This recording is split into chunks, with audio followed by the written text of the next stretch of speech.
Cogito, Cogito, un nouvel angle pour comprendre l'actualité. un nouvel angle pour comprendre l'actualité.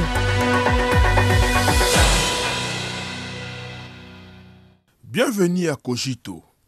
La 4e session plénière du 20e comité central du Parti communiste chinois, PCC en sigle, tenue du 20 au 23 octobre à Beijing, a permis d'examiner et adopter les propositions du comité central du PCC sur l'élaboration du 15e plan quinquennal de développement économique et social.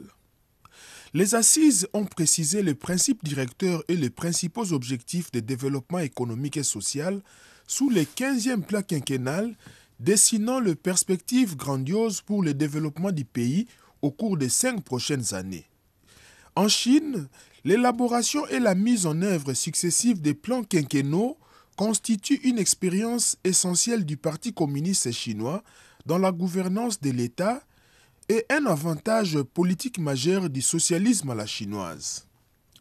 De 1953 à 2025, grâce à l'élaboration et à la mise en œuvre des 14 plans quinquennaux, la Chine a réalisé le double miracle d'un développement économique rapide et d'une stabilité sociale durable. Les principaux objectifs du 14e plan quinquennal sont en passe d'être accomplis. Les agrégats économiques de la Chine devraient atteindre environ 140 000 milliards de yuan en 2025, soit plus de 35 000 milliards de yuan de plus en l'espace de 5 ans. Ce bilan confirme une fois de plus la clairvoyance et l'efficacité du plan tout en créant des conditions favorables à l'élaboration et à la mise en œuvre du 15e plan quinquennal. Selon les communiqués publiés à l'issue du plénum, le 15e plan quinquennal 2026-2030 couvre la période cruciale où devrait être matérialisé le cadre optimal pour l'édification du gros œuvre de la modernisation socialiste d'ici 2035 et où devront être mobilisées toutes les forces vives du pays. Il est donc essentiel à la continuité de la modernisation socialiste.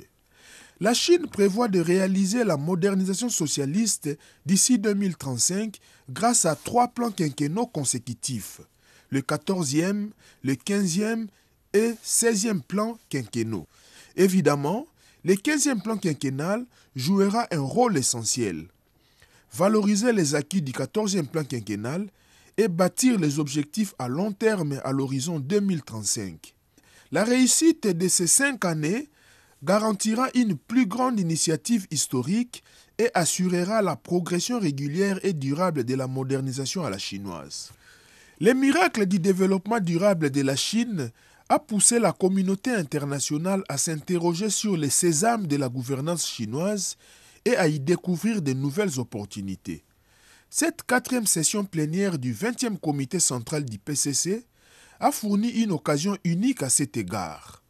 Les analystes soulignent que ces assises ont transmis la confiance et la détermination de la Chine à réaliser la modernisation socialiste grâce à des efforts continus, ce qui rend le monde plus convaincu dans le rôle de la Chine en tant que pilier de la croissance mondiale. La recette la plus déterminante dans la gouvernance de la Chine réside dans le leadership du Parti communiste chinois et son adhésion au concept de développement centré sur le peuple. Selon les dites propositions sur l'élaboration du 15e plan quinquennal, pour promouvoir le développement économique et social sous le 15e plan quinquennal, il est impératif de s'attacher à 6 principes dont les 2 premiers sont maintenir la direction du parti sur tous les plans et sauvegarder la primauté du peuple. Dans la poursuite de la modernisation à la chinoise, le bien-être du peuple reste primordial. Le développement sert de clé maîtresse pour résoudre tous les défis. Une autre clé de la gouvernance chinoise réside dans la maîtrise ferme de cette clé maîtresse. Parmi les principaux objectifs du développement économique et social pour la période du 15e plan quinquennal proposé lors de cette session plénière, le développement de qualité occupe la première place. Comment y parvenir? Il convient tout d'abord de moderniser les tissus industriels et de consolider et développer l'économie réelle, ce qui figure en tête de la liste des tâches stratégiques pour la période du 15e plan quinquennal. Selon les estimations préliminaires, l'optimisation et la modernisation des industries traditionnelles chinoises devraient créer environ 10 000 milliards de yuan de nouvelles opportunités commerciales au cours des 5 prochaines années. Les industries émergentes et du futur devraient générer une croissance équivalente à l'ampleur actuelle du secteur high-tech chinois au cours de la prochaine décennie. Dans la période du 15e plan quinquennal, la Chine fera de la technologie quantique, de la biofabrication, de l'énergie hydrogène et de la fusion nucléaire, des interfaces cerveau-ordinateur, de l'intelligence incarnée et des communications mobiles de 6e génération de nouveaux moteurs de croissance économique, ce qui donnera assurément un nouvel élan à l'économie mondiale. Un autre sésame de la gouvernance chinoise, l'ouverture et la coopération.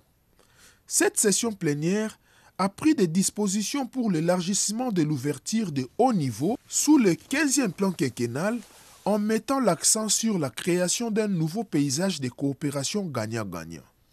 Il s'agit d'élargir activement l'ouverture autonome, de promouvoir l'innovation dans les commerces, d'étendre les champs de la coopération en matière d'investissement croisé, de renforcer la coopération de qualité dans le cadre de l'initiative La ceinture et la route.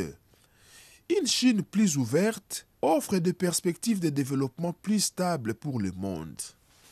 Raison pour laquelle de nombreux responsables des multinationales croient qu'investir en Chine est un choix incontournable.